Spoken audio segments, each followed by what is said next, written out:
nation, under God, indivisible, with liberty and justice for all. Roll call. Mr. Narco? Here. Mr. Sheehan? Here. Mr. Vahu? Here. Mr. Moran? Yes. Mr. Richardson? Yes. Mr. Hogan? Here. Mr. Lemay? Here. Mr. Getchell? Yeah. Kelly, do we have anybody signed up? Negative. Public? Negative. No. Yeah. Do we have any school committee communications? I'd like to welcome Cameron Kozer as a student representative. Cameron's a senior student in our computer aid drafting and design shop. Will serve as our student representative from this year.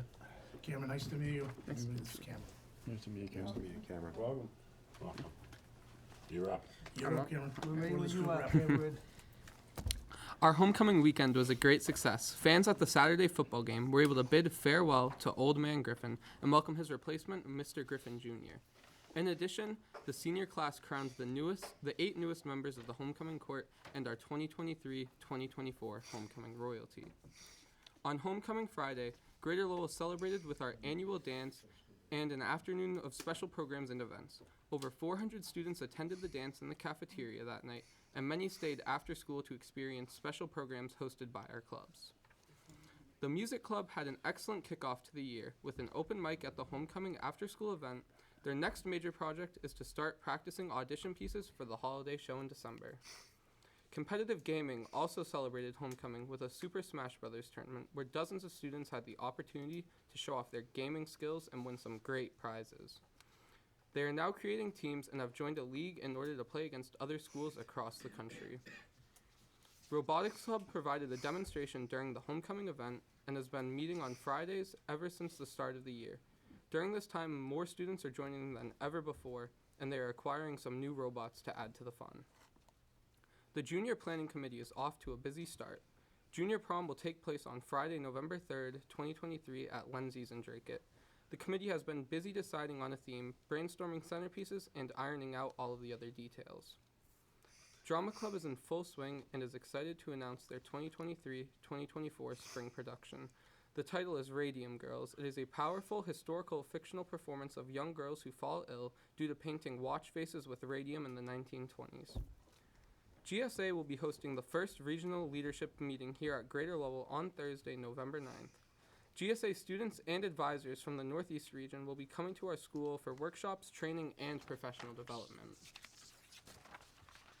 The Outing Club's first adventure of the year will be an after-school trip to Parley Farms in Kingsborough on Friday, October 20th, 2023. Students will be picking apples, feeding the animals, and enjoying fun farm snacks. The senior class is planning for a spooky senior sunset on Thursday, October 26th, 2023. Tickets are on sale on My School Bucks and will feature snacks as the sun sets and a spooky movie outside the cafeteria under the stars. The yearbook committee has chosen a theme for this year's book inspired by the committee's favorite childhood book series, Diary of a Wimpy Kid. Our book will be called Diary of the Griffin Kids, Volume 2024.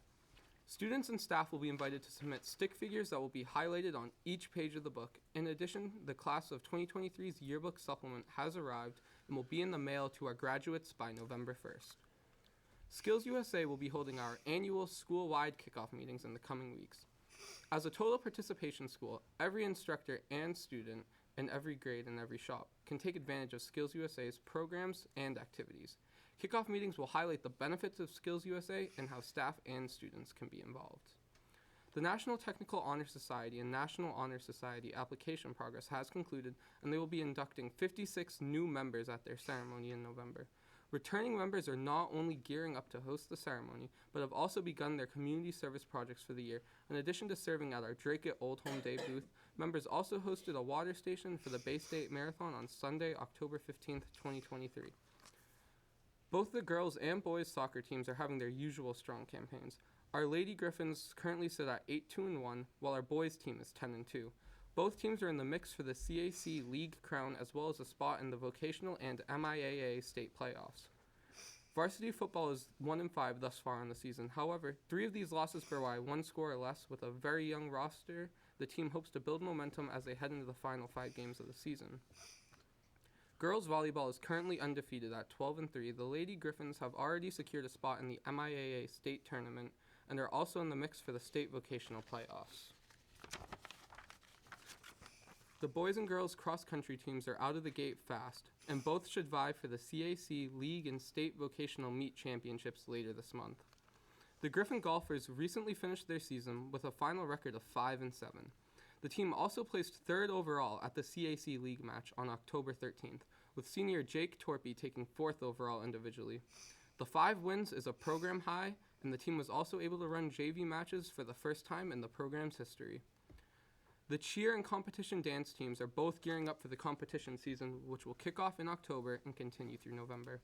The dance team has also begun partnering with our Unified Basketball program to perform at halftime of their home games. Unified Basketball has continued to flourish in their second season. The Griffins have racked up wins this year of Dracut, Methuen, and Billerica. More importantly, the players have had a great opportunity to compete alongside classmates they may have not otherwise had the chance to. Awesome. Thank you. Great job, Cameron, thank you. Thank you, Cameron, and welcome Thank you. to your new position as student representative. I'm confident that you'll do a great job. Thank you. Welcome. You're welcome. Thanks, Cameron. Have a good night, guys. You too, Cameron, thank you. Thank you. Can I get a motion to approve the minutes from September 21st? Do I have a second? Second. Mr. Narco? In favor? Mr. Sheehan?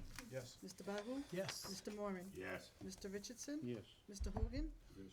Mr. Lemay? Yes. Mr. Getchir? Yes. Can I get a motion to waive the reading of the warrant, the treasurer's? So moved. Second. Can I get a motion? Mr. Narco? Sorry. In favor? Mr. Sheehan? Yes. Mr. Bahu? Yes. Mr. Moran? Yes. Mr. Richardson? Yes. Mr. Hogan? Yes. Mr. Lemay? Yes. Mr. Getchir? Yes. Can I get a motion to approve the expenditures of $5,792,857? Motion. Second? Second. Mr. Narco? In favor? Mr. Sheehan? Yes. Mr. Bahu? Yes. Yes. Mr. Moran? Yes. Mr. Richardson? Yes. Mr. Hogan? Yes. Mr. Lemay? Yes. Mr. Getchir? Yes. Any report of the general counsel? No. Turn this meeting over to the superintendent for a report. Thank you, Mr. No, Chairman. did you start? The first item on my agenda this evening, I'd like to invite our Assistant Superintendent Principal, Mr. Michael Barton, up to present a letter of commendation awarded by the National Merit Scholarship Program to 12th grade design and visual student Rihanna Reeves. So, Mr. Barton, So, good evening, everyone. So I have some wonderful news, and I'd like to invite Leona and her mom and dad, George and Colleen Reese, to the stage, if you will.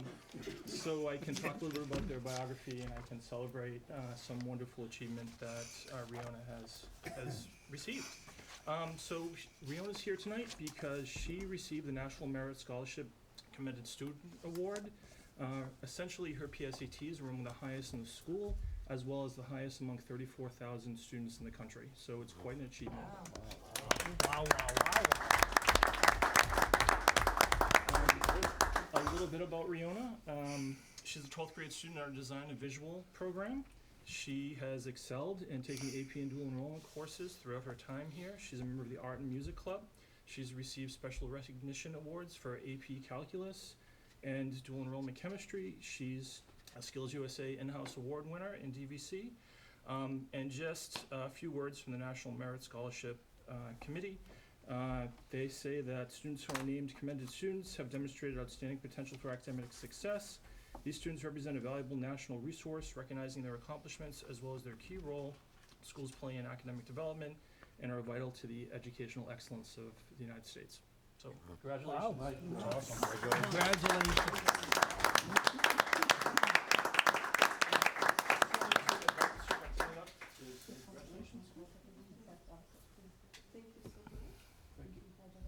We're very, very proud of you. This is one of the first, The first I think one. the first student to be recognized, so you should be proud of yourself of that recommendation. I think I've been here for many, many years, 28 years. So to be the first student in 28 years, that's an honor, and we're proud to have you represent us as a student in our school community.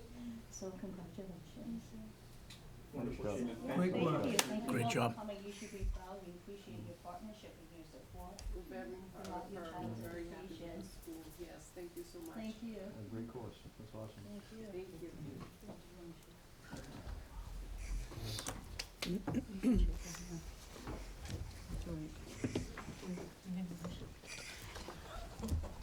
First time in 28 years. Well, There's always a first, right? there's always a first. The next item on my agenda is the cooperative education report.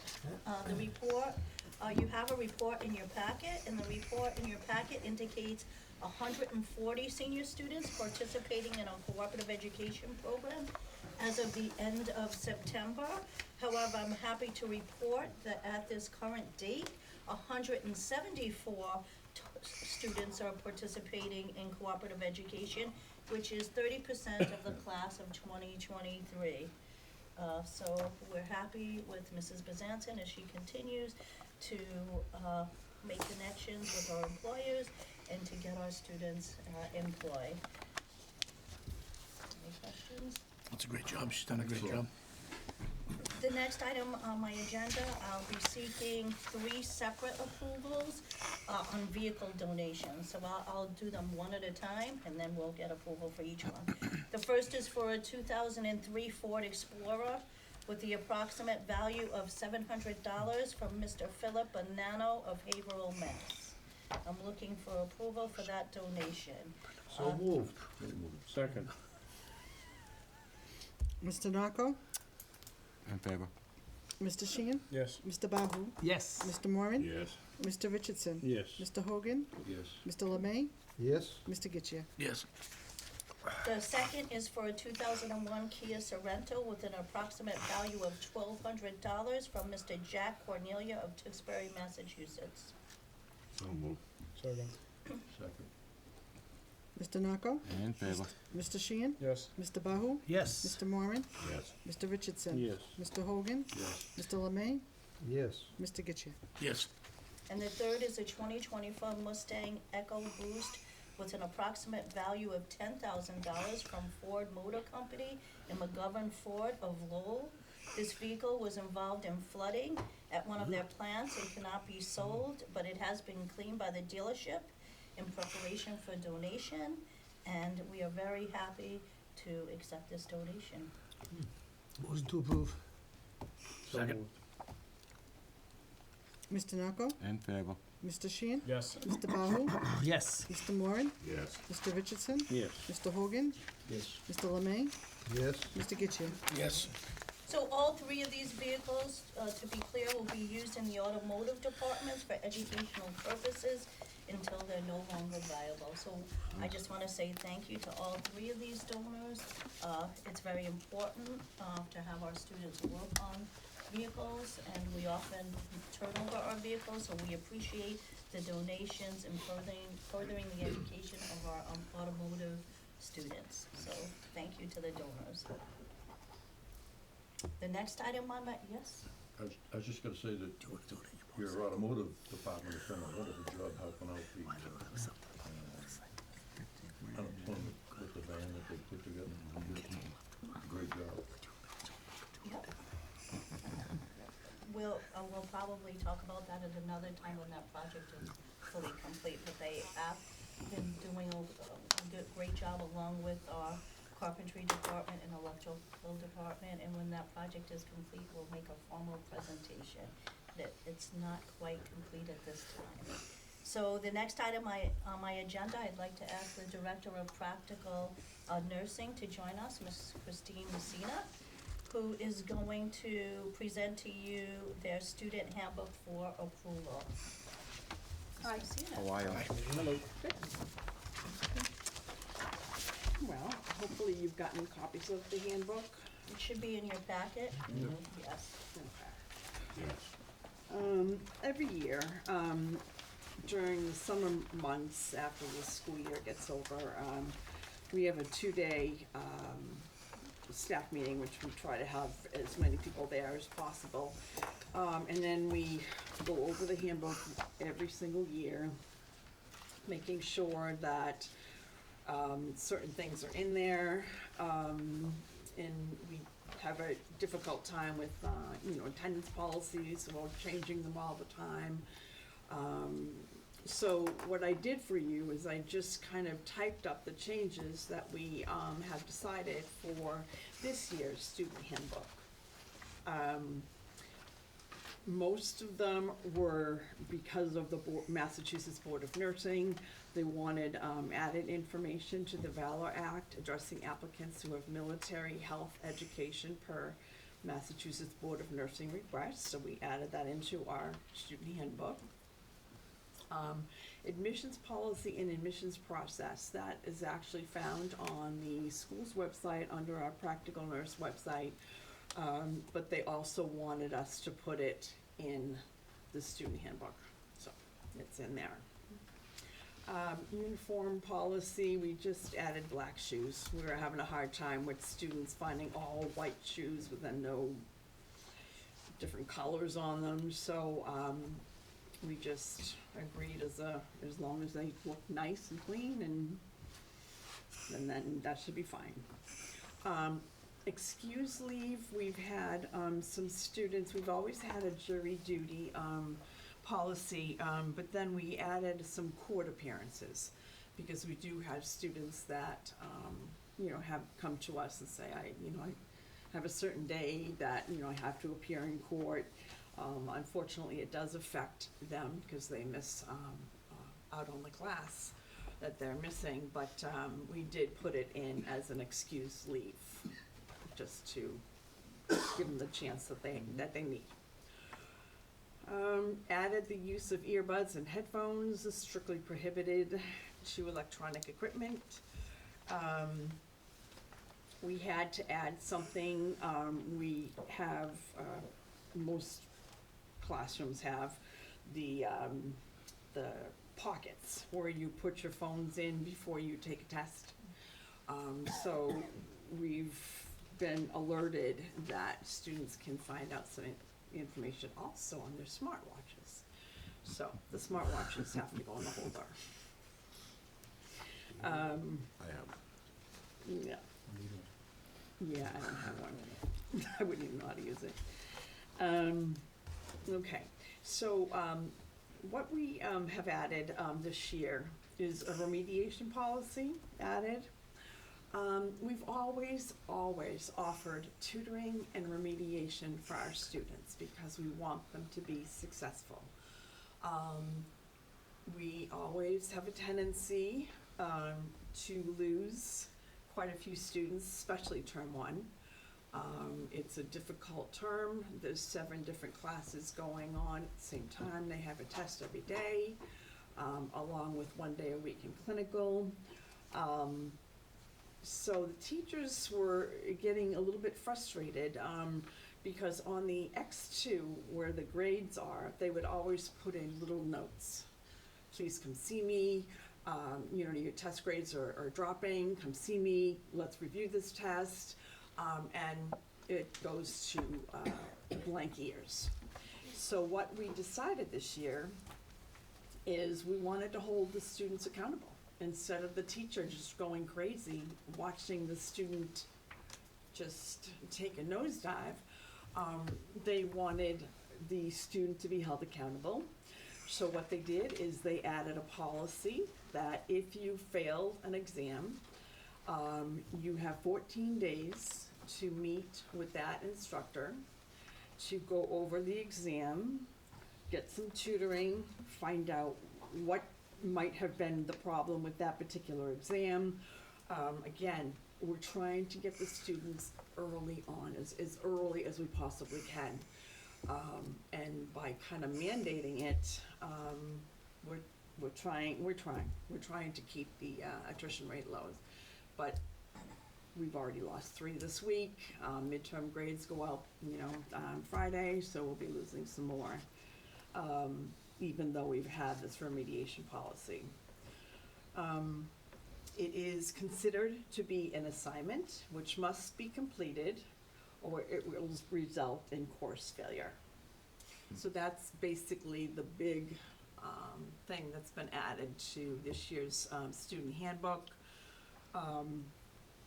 There were other changes that had to be made per Massachusetts Board of Nursing. They wanted us to tighten up our readmission policy because we have people that get readmitted into term one, and if they failed last year and they can come back into term two, we have readmission into term two. So we just wanted to make sure that our policies were clear for the students that are coming back.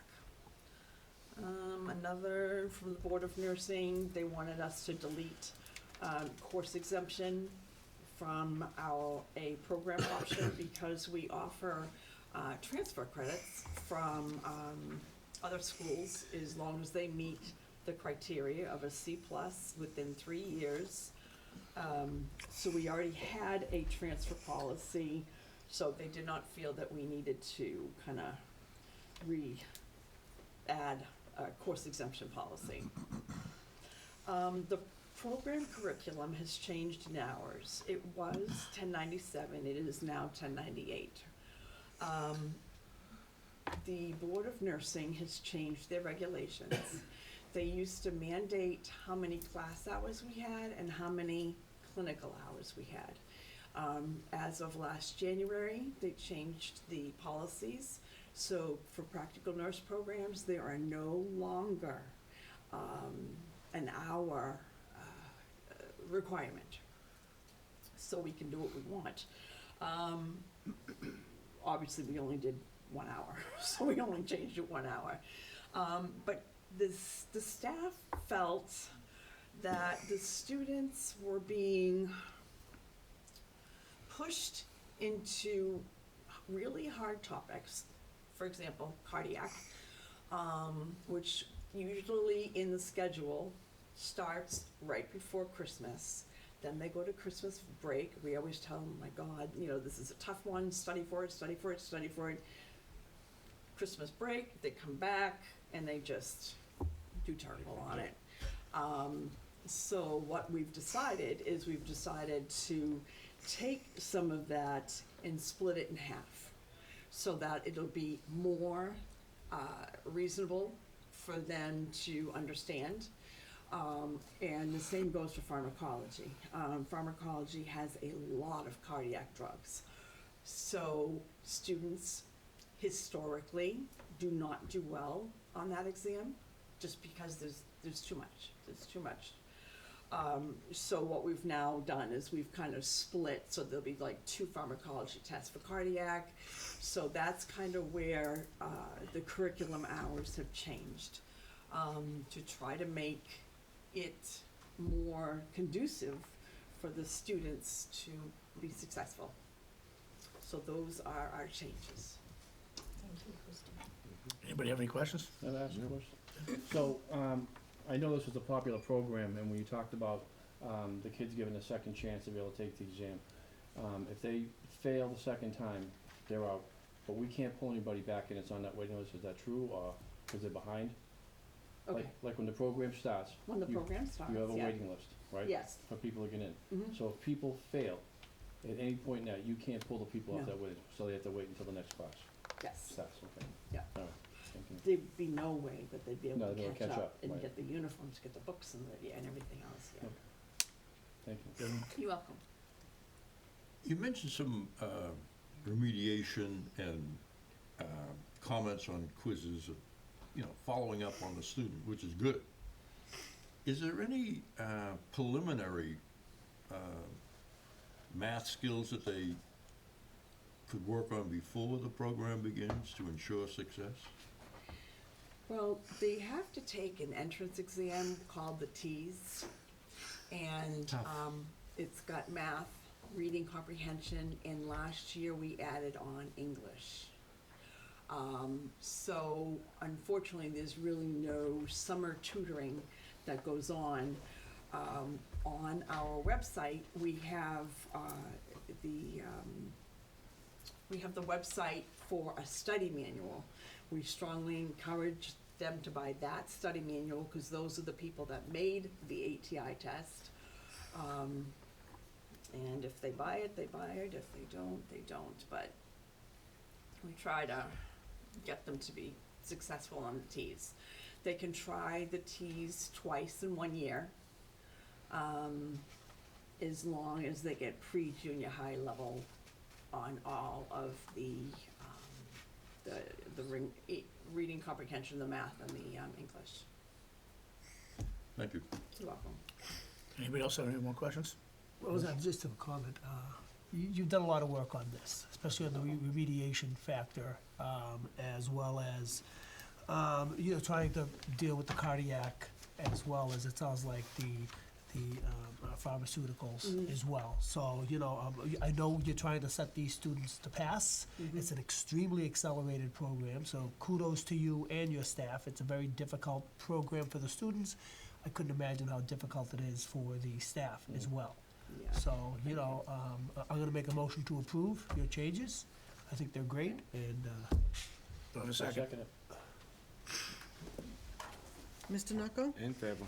Mr. Sheehan? Yes. Mr. Bahu? yes. Mr. Moran? Yes. Mr. Richardson? Yes. Mr. Hogan? Yes. Mr. Lemay? Yes. Mr. Getchell? Yes.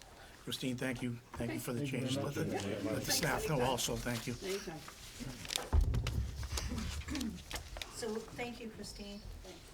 So for the next item on my agenda, I'd like to ask the Assistant Superintendent Principal, Mr. Michael Barton, along with the Director of Curriculum Instruction Assessment, Mr. Greg Haas, along with some of our other administrators who are here this evening to join us to provide an MCAS performance update. So with us this evening, we have Mrs. Allison Rahani, our Director of Special Education, Mr. Paul Mayette, our English and History Chairperson. I'm trying to see who else we have. We have Mrs. Kate Palladino, our Director of English Language Education. We have Ms. Carol Chisholm, our Math and Science Cluster Chair. We have Ms. Tracy Encarnacio, our Director of School Counseling. And I think I got everybody here. You brought up the big who's- guns. It's a team effort, so the team is here, and we're happy to have them to make a presentation this evening that I think you're going to appreciate hearing about. So, welcome, everybody, and thank you. So I'm just going to preface it by saying that the team, which includes everyone here, as well as the entire Greater Lowell Technical staff, and obviously the student body, made some tremendous success this year. We intend to highlight that success in terms of not only test scores, but also our overall accountability status, which includes attendance, dropout rate, advanced coursework, a number of areas, and of course, there's always room for improvement. But as the superintendent said, I think you'll appreciate the success that we've achieved, as well as the road ahead.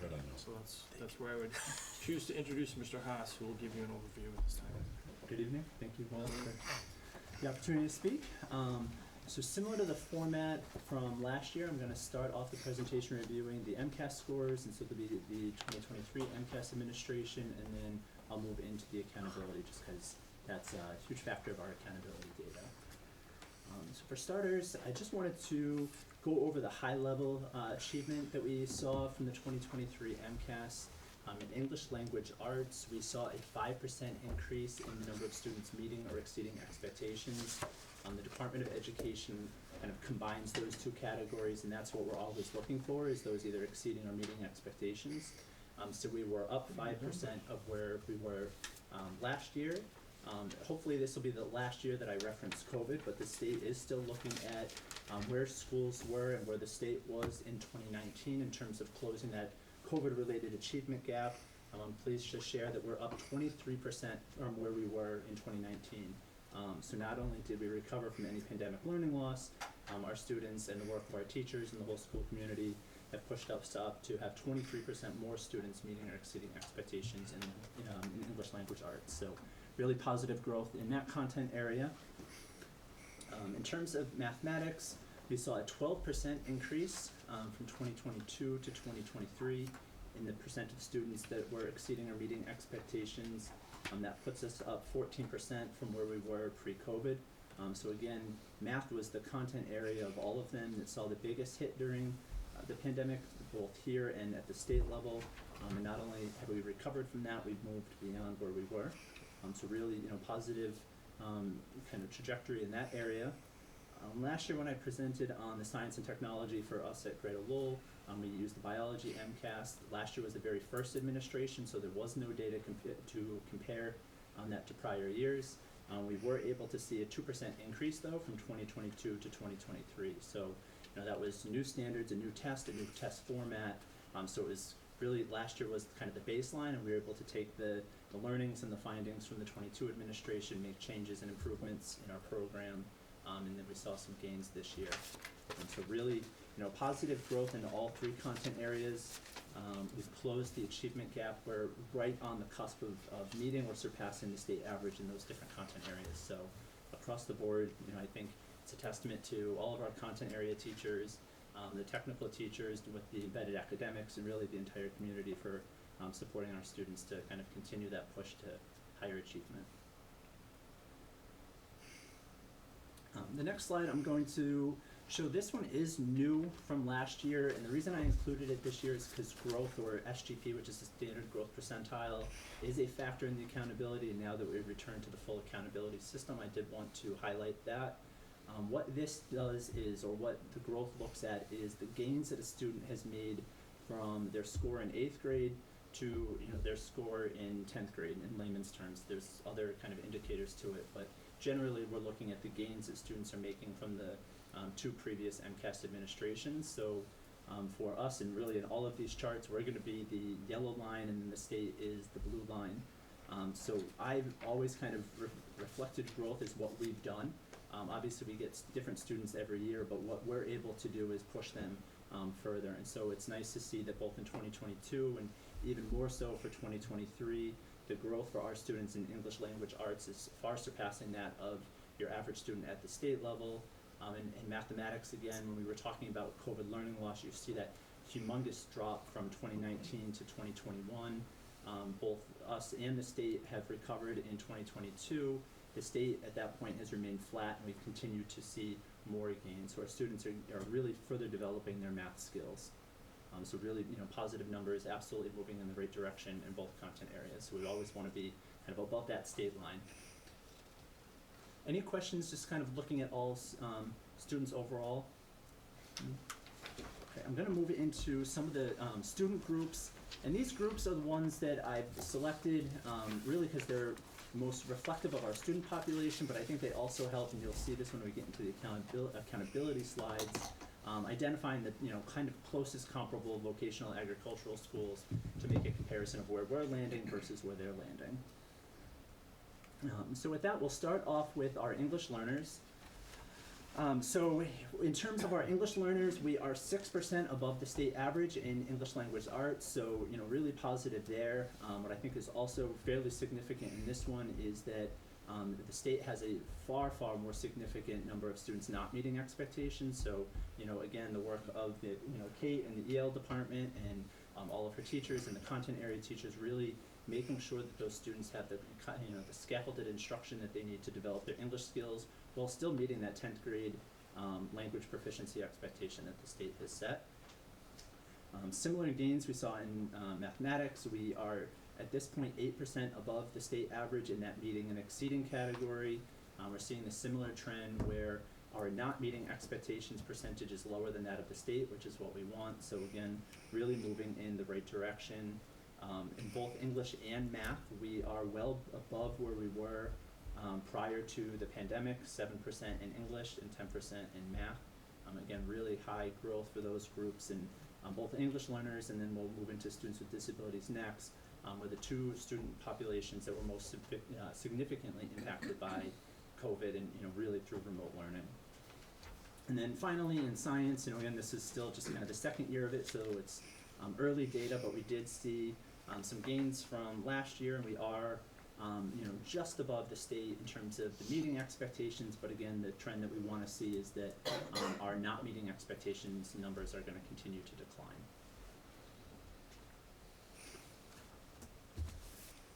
The next student group I'm going to discuss is our students with disabilities. So this is one where we are seeing a little bit of fluctuation between the different years.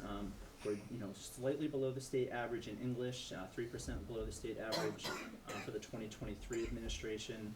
That said, this probably was the student group that saw the biggest impact for the pandemic. And not only have they recovered, we're 11% above in terms of the percentage of students with disabilities that are meeting and exceeding expectations pre-COVID to the 2023 administration. Math, similarly, we're trending right below the state, 4% below the state in the 2023 results. That said, we're 4% above where we were in 2019. So really, even when Superintendent Davis and Assistant Superintendent Barton and I were on the conference call with the commissioner, he shared really anything kind of under that 5%, that 1 to 5% is slightly negligible because the cohort changes every year. So we're kind of in that range where we're seeing some fluctuation, but it's not significant enough that there's any cause for alarm or anything. It's just kind of continuing the trajectory that we've taken so far. And then in science, similarly, 3% below the state, but we've moved up from where we were last year. So we are seeing some changes and some positive trajectory with them. The last selected population before I move into some of the racial ethnic student groups is our low-income student group. In this one, we are 13% above the state average in English language arts. We're up 25% from where we were pre-pandemic, and these numbers are the percentage of students combined meeting and exceeding expectations. So again, significant gains in English language arts for this student group. In mathematics, we're 18% above the state average in 2023. We're up 20% from where we were pre-pandemic, again, recovering from that remote learning loss. And in science and technology, we are 9% above the state average. So again, really continuing to move in the trajectory that we want to see. And that's an increase in all three categories from where we were last year. We've moved up 3% in English, 11% in math, and 3% in science. So not only are we kind of outpacing the state, we're outpacing ourselves from even where we were last year. So really positive numbers. Any questions so far about those selected populations before we move into some of the racial and ethnic groups? The first one I'm going to highlight is the Asian student group, and I'll be kind of returning to this a little bit when we get into some of the accountability data. So this is a student group that historically we've struggled with compared to the state average. The state takes a huge swath of the globe and descendants from those different areas and puts them in this student group. And the students that we serve coming from the city of Lowell is a very different population than those that may be in Cambridge or Lexington or Arlington. So we are trying to be reflective of the fact that we have work to do and kind of continued improvements to make, but also realizing that the student group is somewhat different and the opportunities and the expectations that they have is somewhat different. That said, Could I just ask you a Yes. question? You just mentioned, what's the disparity between Lowell versus, say, the Boston area? Yeah, I think primarily it's the I think there's several factors. I think we have more of a Southeast Asian, Cambodian population. Mhm. Often children are descendants of refugees at this point. Also in that student group is from the Middle East. So we have a growing Afghani refugee population in the area. So those are coming with learning gaps and other challenges. Low income is more predominant in them.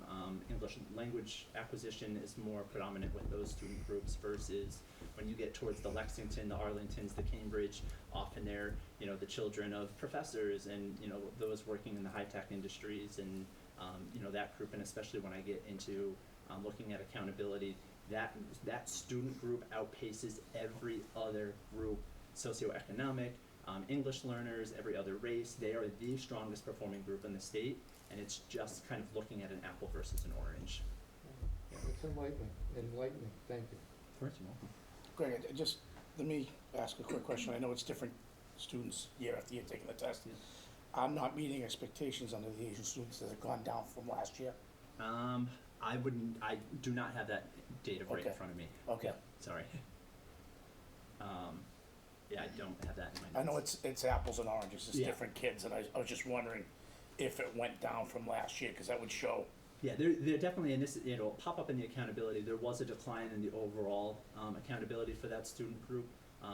We're down in the 5th percentile for that group, so we did see a little bit of a decline in achievement and growth, and then I'll talk about dropout but that's, not fully accurate data because, the Right. prior year's data was that kind of that COVID year when no one statewide really dropped out, so it's Right. kind of returning to normal. But in terms of this, we are seeing some deficits where we are falling below the state in English, math, and even more so significantly science. We are, seeing a little bit of an adjustment from where we were last year. Again, it's negligible, but in terms of this group, in English math, we are well above where we were pre-pandemic. So, again, this is a, group that, is comorbid with students with disabilities. It's also reflective of a lot of English learners. And we know those groups tended to struggle the most during pandemic, and they're kind of coming out of that and continuing to move forward. But this is a group that we're going to need to continue to, put a significant focus into.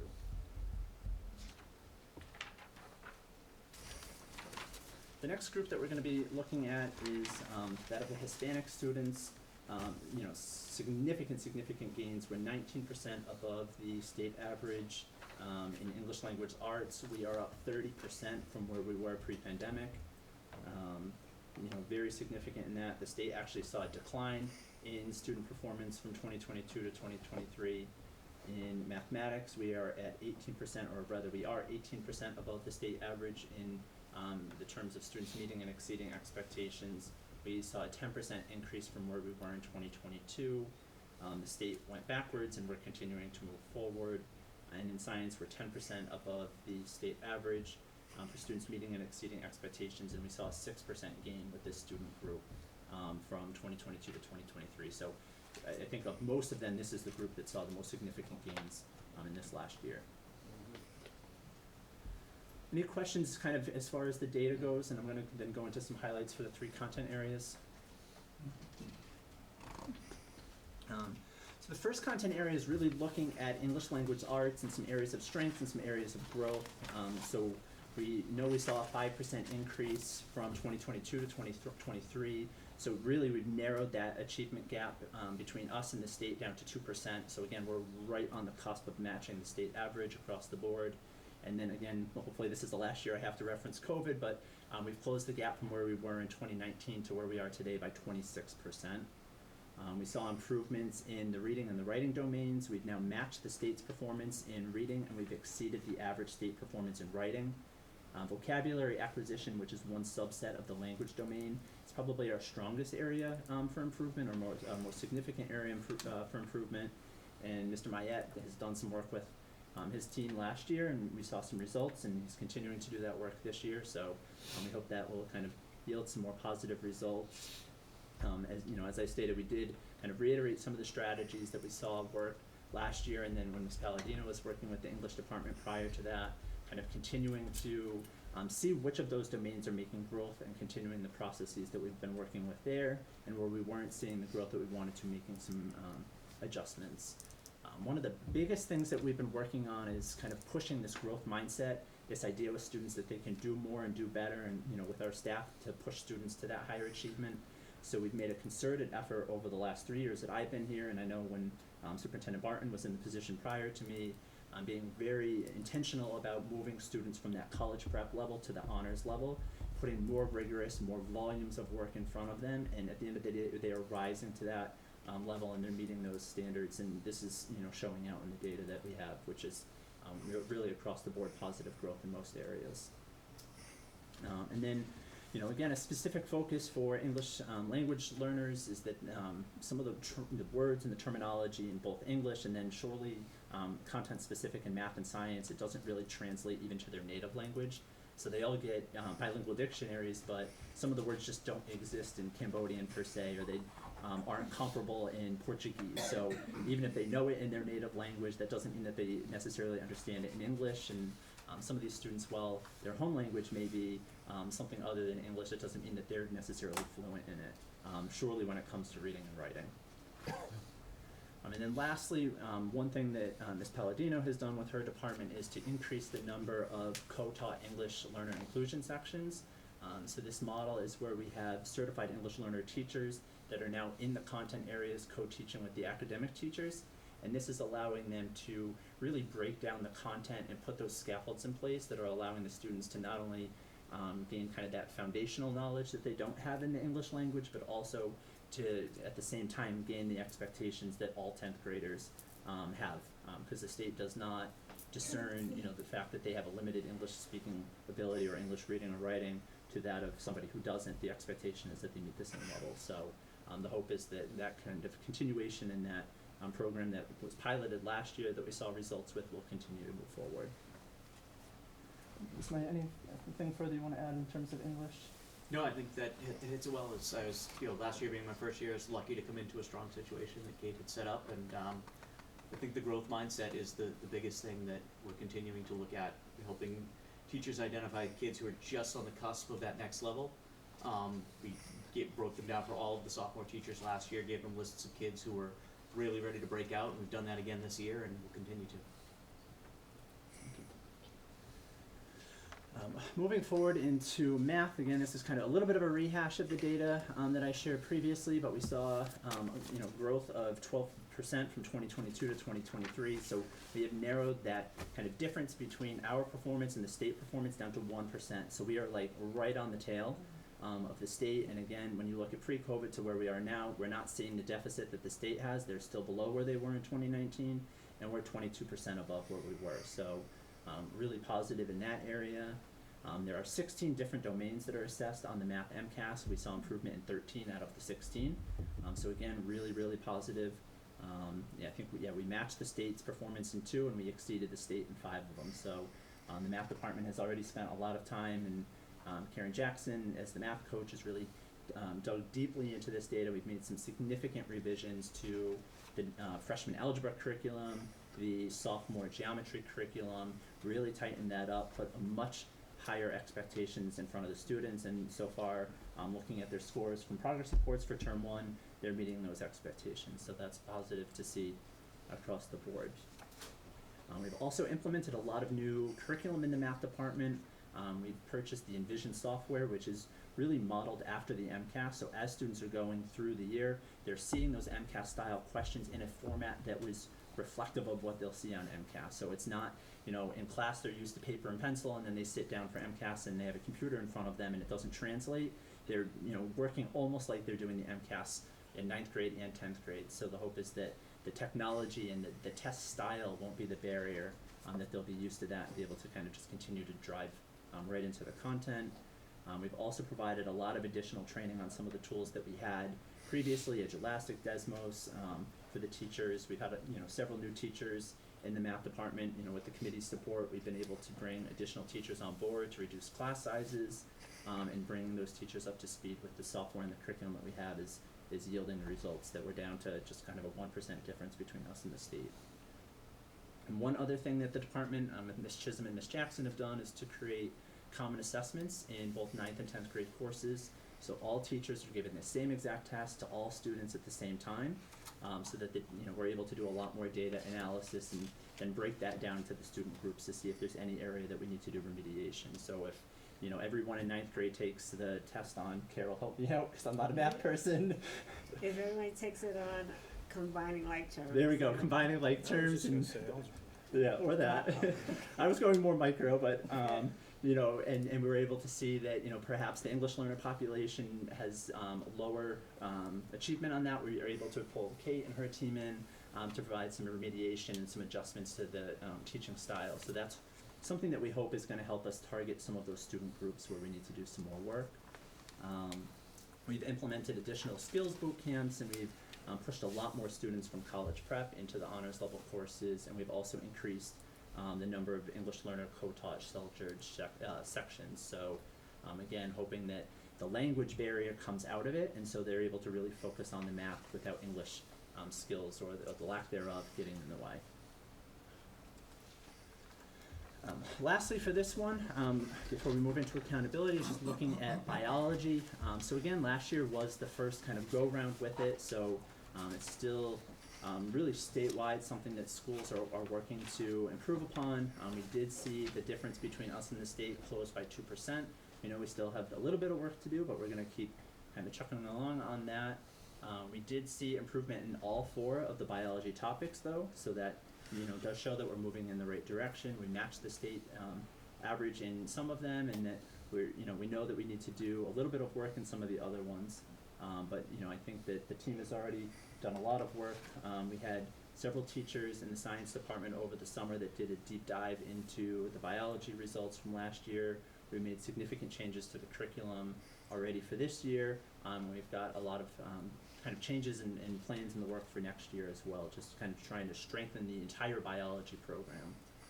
Similar to the other content areas, Kate's team, Kate and her team have increased the number of co-taught sections. I would say in terms of the biology content area of all of them, that's the one where language is the most significant barrier for the English learners, just because the terminology is just so outside of anything that they would have necessarily been exposed to surely in their native language. So that's something that we hope won't be a barrier. We've also sourced content-specific glossaries so that if they do have strength in their native language, Portuguese or Spanish, Khmer, that they're able to make those connections between the terminology and then the English terminology.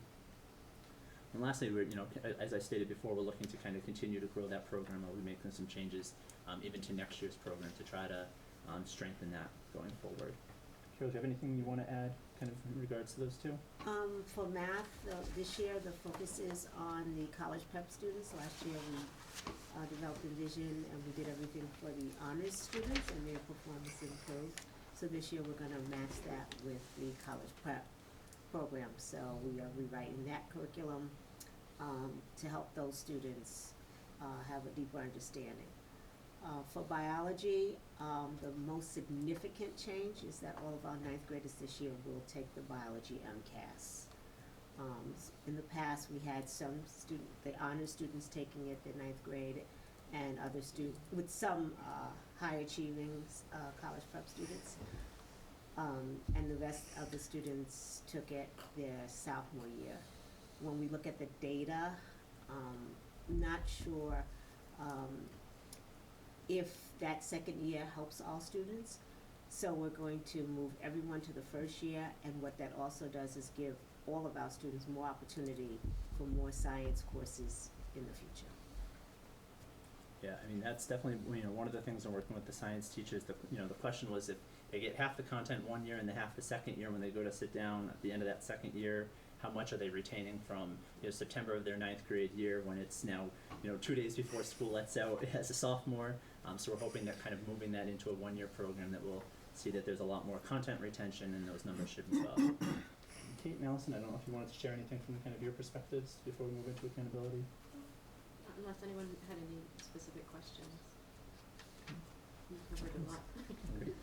Any questions before we move into accountability? Well, realistically, I just want to congratulate you guys, because I'm sure when you saw these numbers, you had to be high-fiving. I mean, there had to be some real excitement, exuberance. I know the superintendent was very excited. Last year, we were in the 33% percentile, and this year we're on the 48 percentile. What amazing growth. Last year I heard mathematics, and mathematics has always seemed to have been an issue here for the past number of years, and I heard about I'm teaching kids on the computers to be prepared for the test. And then you guys purchased the software, and that helped an awful lot. So the growth factor is something that I've never seen in the 13 years that I've ever been here. And really amazed with the growth. And I don't know what you guys could do for next year, because this is something that's next level. So congratulations to all of you for all of your hard work. Yeah, I'm gonna jump piggyback on Committee Member Bahu. Carol, I think it was 4 or 5 years ago, we got roughed up in math, and you had said we have to think outside the box with the computers. And obviously it was the right, the results, it is the right call. And it was a great call, and I mean, all you guys, last year, I was sitting right where Steve was, and you told us this was gonna happen. You came right out, every one to a person, said this was gonna happen. I truly thank you for that. Because we're up, I mean, you look at what we jumped, because I had asked you last year, where do we sit with the vocational schools? Yeah. Because it's not fair, I mean, look, we can compare to Lowell, I know we outpointed Lowell, I know we outpointed Drake. Okay, we have another feeding community we'll get to. But I wanna see what we're doing with the vocational schools, because that's where we're on par. I know that Blackstone, compared to us, it's apples and oranges.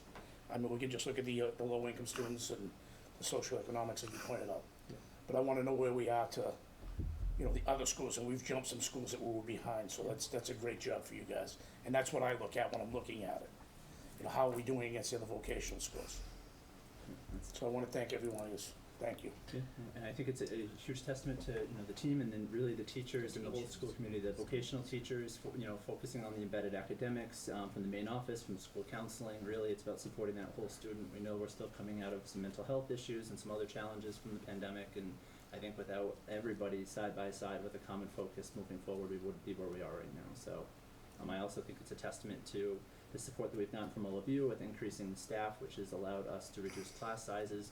We've been able to bring a lot more supports in place, and again, it's yielding the results that we want for our students. So. It really is teamwork. Oh, it absolutely Coming is. together as a team, and it shows. And don't let this spoil you guys, because we expect hard work from you again this upcoming year, because of course we want to be the very best that we can be, and like Mr. Gettier says, we're comparing ourselves to a lot of the other voc schools and the vocational schools, and we love the growth. So keep working hard. We're here for you guys, whatever you need. But you know, thank you, and strive on. And more pushing. Alright, so well, we've already heard some of the highlights. So moving into the accountability, so this is kind of our state report card, if you will. So the state looks at these different targets. So the number one, the one that has the most points to it, is MCAS achievement. So 40% of our kind of accountability metrics are attached to achievement. 20% are attached to student growth. So that's that second slide I showed, where we're, you know, kind of exceeding the growth at the state level in English language arts and really closing the difference between where we are in mathematics. High school course completion is 20% of our accountability. 10% goes to English language proficiency, and then those last two buckets, chronic absenteeism and advanced coursework completion, count for that last 10% of the data that results in our accountability metric. So one new thing that the state has done coming out of the pandemic and in response to some revisions to the accountability system is that they've started to set targets. So regardless of where you were last year, the state expects you to be a little bit better the following year. So where we landed this year, they expect us to be a little bit better the following year. So in this one, you know, those numbers, the 4 down to 1, you know, 4 is beyond what we want. That means we've exceeded the target that the state has set for us. 3 is that we've met the target. 2 is that we saw growth, but it was below the target. Really the thing we don't want to see is a 0, and we don't have any of those. So you know, really positive results in that. Again, when you kind of tally all of those points together from a weighted percent, we got 8 out of the 10 points, so we met, or we've earned 80% of the possible points that we would have for all students on this year's progress towards meeting targets. So that's far higher than it has been in the past. I do just want to point out that overall criterion at the bottom, where you see the 2023 criterion reference target percentage, so that is listed as an overall 80%. That is because this year the lowest performing student group was not included in there. Historically, the state has put all of your students as an average, and then whatever student group is lowest performing, and then that kind of, those two averages become where we're landing. Because the current juniors, so last year's sophomores, took an abbreviated version of MCAS in 8th grade, they don't have that data, so they've kind of omitted that. But you know, 80% of targets for all of our students is, you know, phenomenal. With that said, you know, we were classified as requiring assistance or intervention, and it's due to low student group performance for our Asian student group. Again, we talked about that a little bit when we looked at the data slide there, but we did miss our targets in English and science achievement. Again, when you look at this, this is the highest student performing group in the state, you know, out surpassing every indicator: high needs, low income, every other racial ethnic group, students with disabilities, English learners. It's really a task to kind of outperform them, but you know, it's not one that we're not ready to tackle next year, and you know, already worked on it this year. The other factor that played into this was that we saw an increase in the dropout rate. Again, it went from 0%, which is just not accurate. It's kind of from the COVID year when there was so many supports and so many resources in place to keep students on board, to kind of returning to where it was before that 0.5%, which is still well below what the state's expecting. So this is something that we're gonna need to continue to work on, but the reality is that we, even with all the progress and growth, that this is still kind of something we need to work on. But with that, like you said, Mr. Bahu, we did move from the 33rd percentile to the 48th, which is just beyond incredible. When we were on the call with the commissioner, they said anything like 3-4%, you know, that's okay, but anything beyond that is just, you know, something to absolutely celebrate. In fact, if it weren't for the Asian student group being in the 5th percentile, we would have been classified as a school of recognition. So we were right on the cusp from, you know, even being celebrated and lifted up at that state level, but again, it gives us a kind of a challenge to tackle, and we keep growing and moving on. You know, but again, a 15% difference in you know, kind of a couple year span is really something that all the community can celebrate. So. And then, Mr. Gitcher, getting into some of the comparisons to the other vocational agricultural schools, I know where we were going.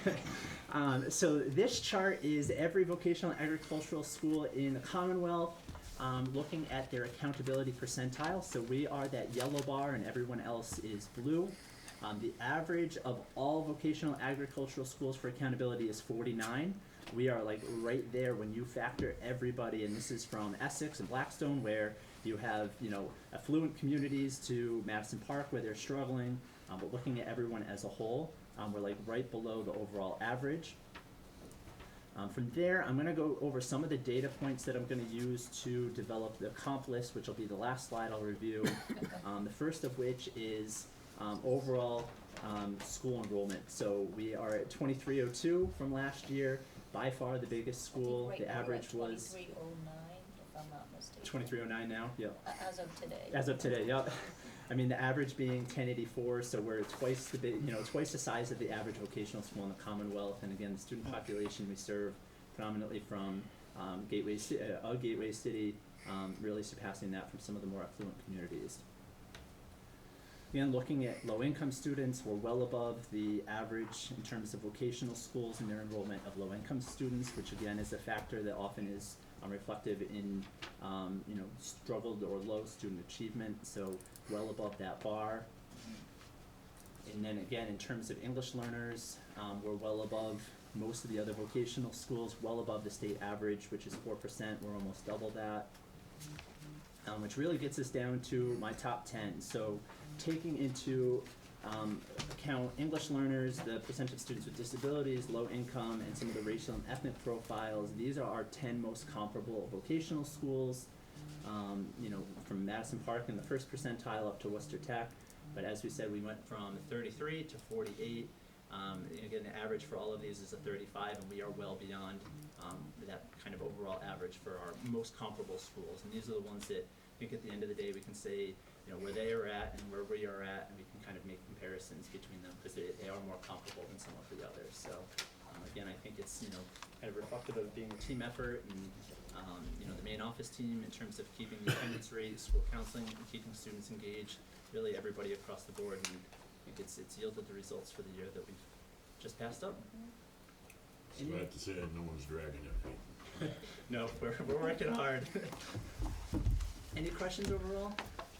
Great job. No, I'd like to take a moment to thank you, Mr. Haas, for a great report, and for your work you've done, all of you. You all deserve, often our administration is not given the credit that they deserve for working hard. So tonight, I think you all deserve to be thanked for your hard work and for all you've done for our students and for the school community to get us where we are. And, you know, I really think that we're at a good place as a school, building our classroom and school community, building relationships, and really working together in the best interest of our students. So I hope that we can keep up that work. And again, I appreciate all of you for all that you do, and it is a team effort. So I'm happy to be part of your team. Thank you. Thank you, Mr. Martin, as well, for, you should be very much, because you are, working with Mr. Haas and supporting all of these administrators. So again, your hard work and your efforts, for our students to see that they are, successful is appreciated and supported. So Here's to the Great team, team. and thank you very much again for all taking your time tonight to come, but you deserve, this moment. Thank you. Awesome, yeah, thanks. Okay, and my last item, don't go so far, Mr. Barton. Nice try. I'd like to ask Mr. Barton, am I asking Mr. Barton? Yes, I am. Mr. Barton is going to come up, with, I think, Mrs. Encarnacio and Ms. Friedman to, talk about, out-of-state travel. I think we have 3 separate out-of-state travel requests. So why don't we start with the request of Mrs. Friedman and Mrs. Encarnacio, because they are here I'm gonna with let us them this start evening. right here. And We're we'll in the let driver's seat. both, Mrs. Friedman, if you wanna speak about what you're ready to ask for. Okay, so good evening, everyone. I'm here to humbly ask for your support in sending a team from Greater Lowell Tech High School to the National Conference on Advancing School Mental Health in New Orleans in December. As you know, the last few years have brought drastic changes to the mental health of students in schools. And despite the academic gains we just heard about, which are fantastic and I'm so proud of and so happy for our team here, kids are still really struggling emotionally. Since the pandemic, we are seeing higher levels of anxiety, depression, suicidality, in addition to needing to remain vigilant regarding school threats. We are grateful for the ways our administration has already responded by increasing our mental health staff and keeping social emotional well-being in the school improvement plan. A national conference is not only a gold standard for training, but a way to absorb a vast amount of knowledge in a short amount of time. Finding the same topics locally and attending similar conferences would take several years. Attending this conference as a team would give us a cohort at Greater Lowell Tech who learns the most cutting-edge information together, is informed on the latest issues, and thus better positioned to respond and support the mental health of our students and staff. Sending a combination of administrators and counselors would make this knowledge available at every level, as well as foster collaboration and unity across departments. Mental health isn't just confined to the counseling offices. It's a whole school priority and impacts everything we do. The conduct issues that the main office addresses are all closely linked to students' mental health and social-emotional skills. So it's imperative for the team to include an assistant principal or dean, in addition to our social-emotional learning committee chair, adjustment counselors, and the director of school counseling. Our team can work together to choose workshops, discuss the viability of the initiatives we learn about, and return with plans to implement new ideas and strategies. We especially would like to explore programming at tiers 1 and 2, which are whole school and small group interventions, which would help us respond to the concerns we're seeing from the pandemic, as well as helping us be proactive in equipping as many students as possible with those social emotional skills to help them be productive members of the school community, as well as successful co-op candidates. If we're all speaking the same language and operating from the same knowledge base, we'll be stronger and more unified as a school in how we approach mental health. The conference offers numerous workshops that align with the goals and objectives in our school improvement plan, including staff and student well-being, so integrating social emotional skills into the curriculum, as well as improving relationships, communication, and collaboration both within the building and with families in the larger community. There's a specific priority around increasing family involvement, helping families become more connected and engaged in the school community, as well as creating more outreach to support them, like the Suicide Awareness Night we had in September, which I'd like to, again, thank Mr. Gitcher for attending. Our recent survey on that event had very positive feedback, and parents were very, very grateful for the information, but also looking for more. So other topics we'd like to explore at the conference include substance programs, social media use, increasing student connectedness, grief and loss, school crisis recovery, and reducing educator burnout. So we very much appreciate your consideration, and I welcome any questions. Anybody have any questions? No. Can I get a motion for the out-of-state travel for the mental health? So I have a second. Mr. Narco? In favor. Mr. Sheehan? Yes. Mr. Bahu? Did you guys purposely do this after MCAS scores went up so, I'm not so in charge of much? where I went on the Sometimes agenda. fate Nice way to plan it. Yes. Mr. Moran? Yes. Mr. Richardson? Yes. Mr. Hogan? Yes. Mr. Lemay? Yes. Mr. Getchell? Yes. Thank you all very much for your support. Thank Appreciate you. it. Thank you. Let you know how it goes. Thank you. Thank you. Mr. Horton has two more. Yes. So the first out-of-state travel is for Susan O'Hare to attend a 10 to 30-hour OSHA card outreach training class in New Hampshire. Susan is currently certified as an instructor for 10 and 30-hour OSHA. In order to keep her certification and in order to train others, I'm looking for approval for her to attend that program so that we can keep our certification in OSHA current. Second. Mr. Narco? In favor. Mr. Sheehan? Yes. Mr. Bahu? Yes. Mr. Moran? Yes. Mr. Richardson? Yes. Mr. Hogan? Yes. Mr. Lemay? Yes. Mr. Getchell? Yes. The second is for Mr. Rofe, a member of the Special Education Department, to attend a nonviolent crisis intervention training, which looks to minimize physical conflicts or interventions with students and staff or students and students. He also is interested in providing that opportunity, or he is the trainer for all staff members that are currently certified for restraints, which includes hall monitors, the main office, Ms. Encarnacio, Ms. Rahani, as well as certain teachers and certain counselors. So in order for him to keep current in this nonviolent crisis intervention training, he would need to be given the opportunity to attend this training, which is in New Hampshire as well. Do you have a motion? Approve. Second. Mr. Narco? In favor. Mr. Sheehan? Yes. Mr. Bahu? Yes. Mr. Moran? Yes. Mr. Richardson? Yes. Mr. Hogan? Yes. Mr. Lemay? Yes. Mr. Getchell? Yes. Okay, thank you. Once again, I appreciate your support. Thank you, sir. Thank you. I Mike, just thank wanna, you.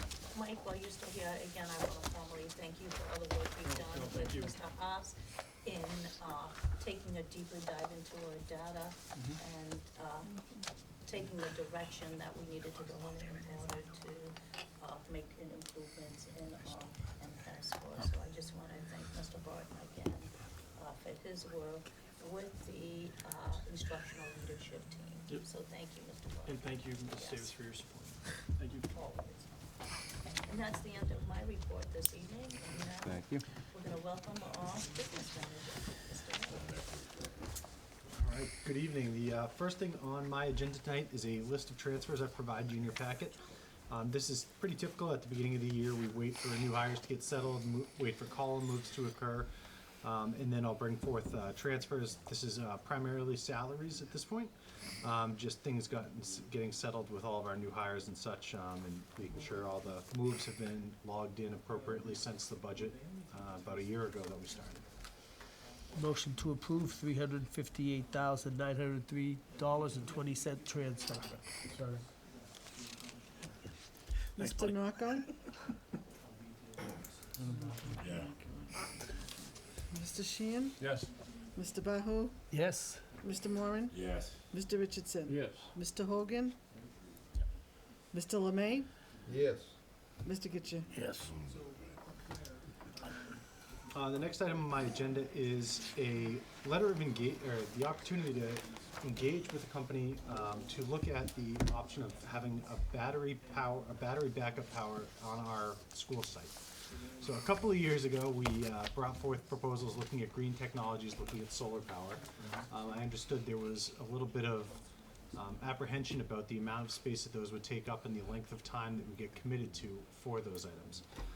So I've been working with consultants on a procurement of our electricity, which has seen some pretty significant increases over the last couple of years just in costs that have been rising up. So we looked at the option of potentially having a large battery backup system installed. So the way the utilities look at this is there's kind of a dual benefit, is it helps reduce the amount of power that they need to have available at all times, as well as helps the school to reduce their amount of usage, particularly on those summer days when it's generally hot and humid, and they always call for power reductions at our school, which we do manually. We'd be able to rely on a battery pack to do this.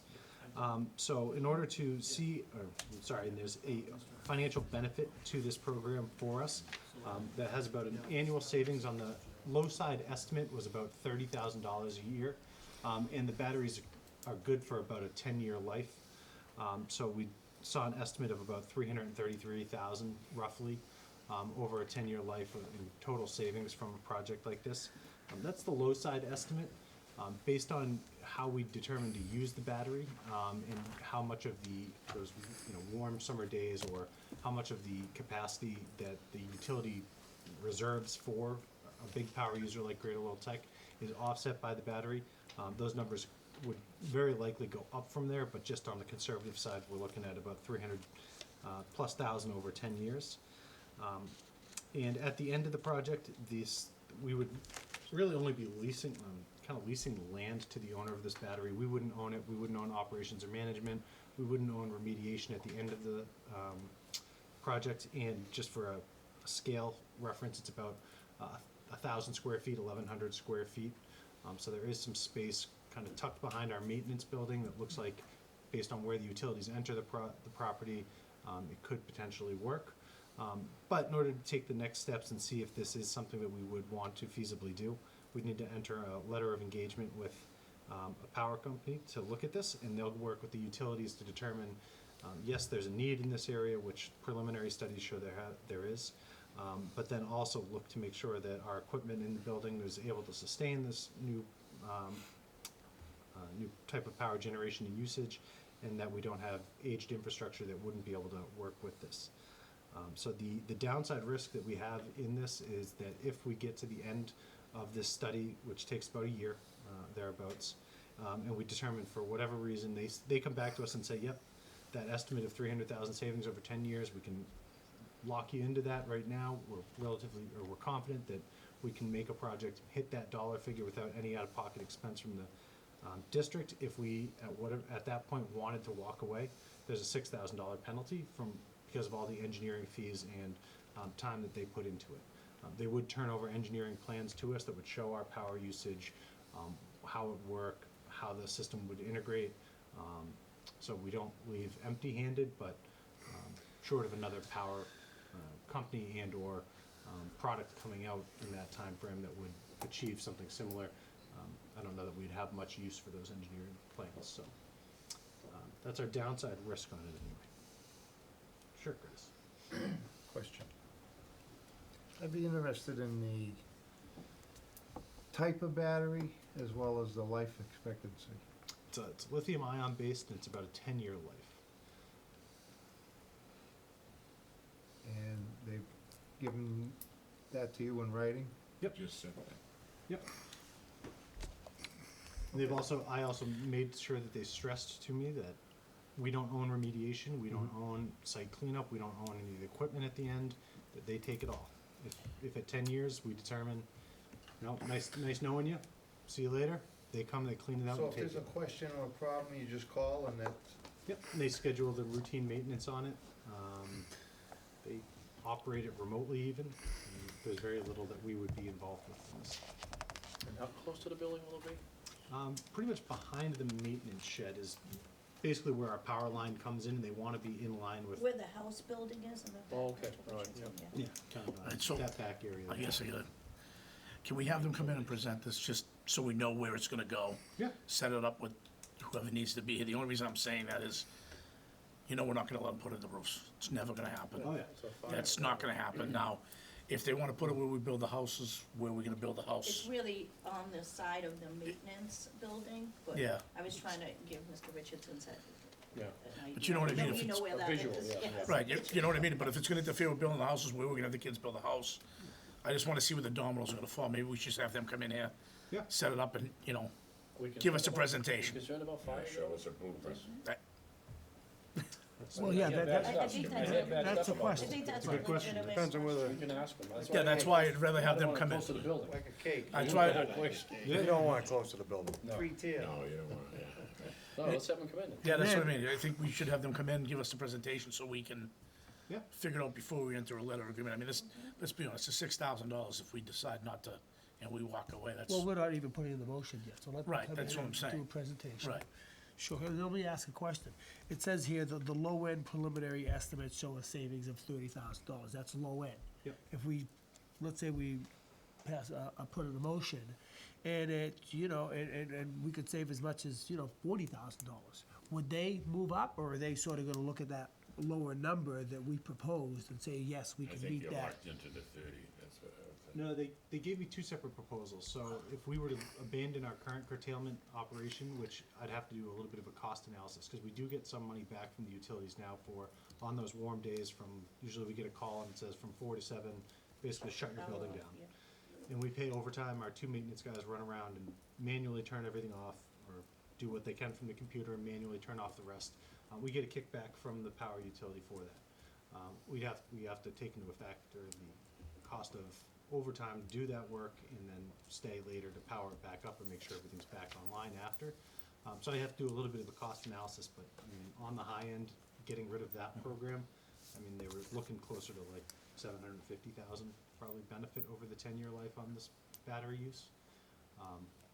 I gave you the conservative number just for safety's sake. Right, so I'm just curious, if we passed the motion that said 30,000, they said, oh yeah, sure, we can save you $30,000 annually, would they come in and say, hey, we could actually save you $65,000 annually? Or would they just be committed to the $30,000 that we voted on? I think they'd probably just stay under that style of operation. Like if we weren't changing our operations and we continued to do curtailment that way, I think we'd probably end up closer to that number. I don't know that they would necessarily move that number up without it, but Okay. again, that's something, So it's a good question that we good could ask question to them. ask them Right. directly. Sure. I've done 2 presentations on this and they were spaced out by a year because I haven't had a lot of time to dedicate to this, so it's been something I've been kicking around and I thought it looked like a good plan. Sure.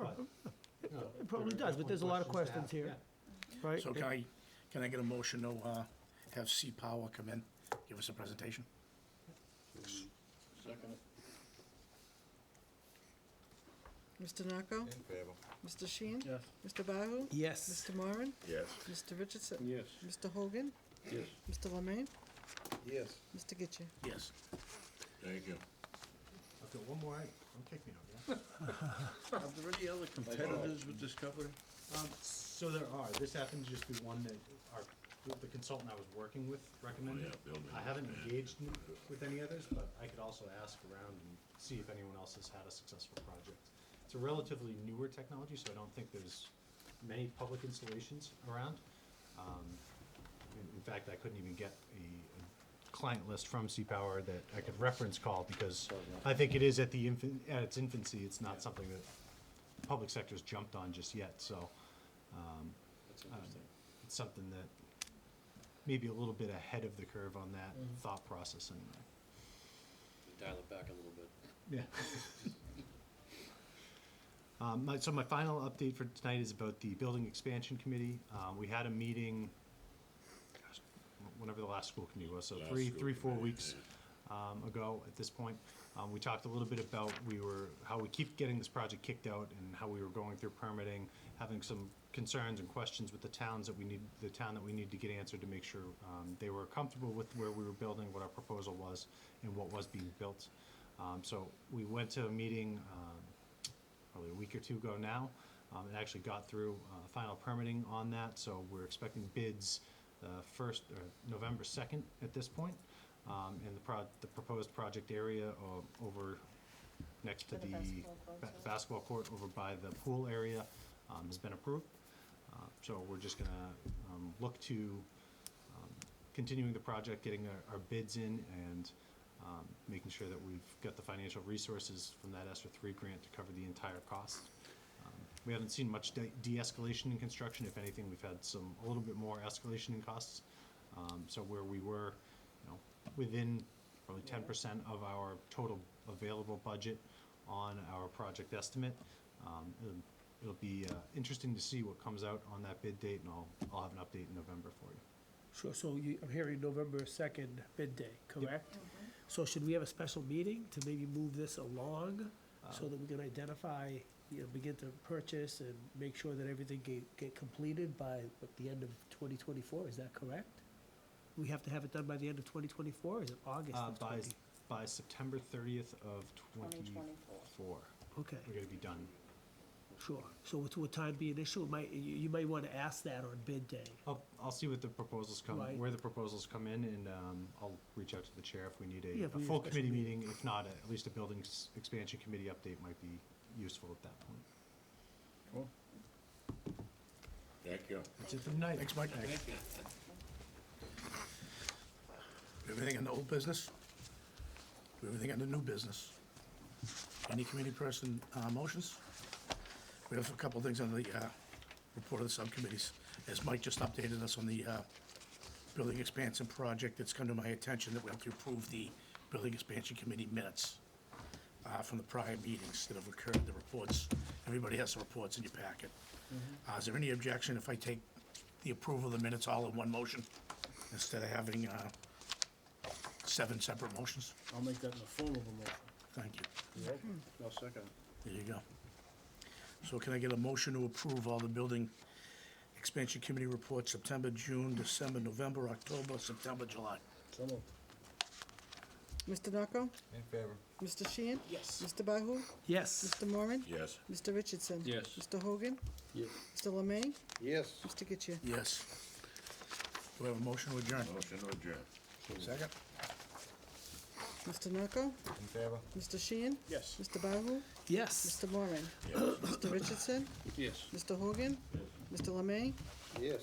Mr. Getchia? Yes.